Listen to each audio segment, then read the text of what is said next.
ამბოხი დასისა. დარბაზი. მე მეფე თამარი, მემკვიდრე გიორგი მეფისა. მეფეთ მეფე და დედოფალთ დედოფალი.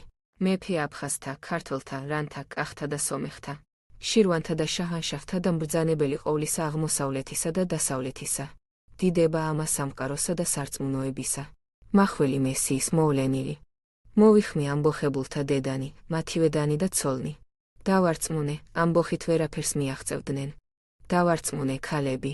თქვი, ვითა ქალსა არ მინდა ბევრად მეტი მგლოვიარე შაოსანი იყოს, ვიდრე ქვეყნის სამსახური მოითხოვს თქო. არ დავიშურებ ღონესა.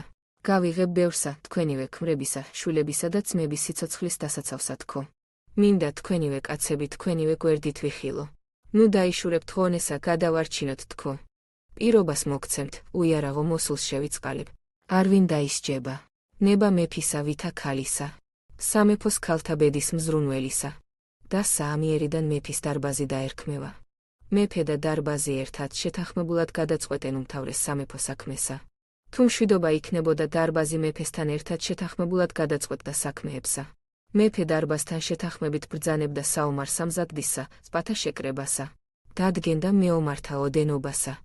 მეფე და დარბაზი შეთანხმებით დადგენდა ვინაობას სპათა და მხედართა მთავარისა, ამირსპასალარისა. მეფე დარბაზთან ერთად გადაწყვეტდა ქვეშევრდომთა, სხვა დიდმოხელეთა აღზევება დამცრობის საქმესა. მეფე და დარბაზი დანიშნავდა სამეფოს საჭურჭლეთა დამცველსა და განმკარგავსა, მეჭურჭლეთო ხუცესსა. მეფე და დარბაზი დაადგენდნენ ციხეთა აგებასა. ომის დროს სამეფო მეფეს მორჩილებდა. დარბაზს მეფე იხმობდა თუ საჭიროდ ჩათვლიდა. მეფე თვითონ ერთპიროვნულად იღებდა გადაწყვეტილებასა. მანამ მშვიდობა არ დადგებოდა სამეფოსა. მტერთა შორის ზავი ან შეთანხმება დარბაზთან შეთანხმებით დაიდებოდა. 10 თვის თავს მეფე ბრძანებდა დარბაზის შეკრებასა. მანამდე უმთავრესი საქმენი დარბაზისა ელოდნენ შეკრებასა. მეფეს დარბაზის დაუკითხავად შეეძლო დასჯა და შეწყალება.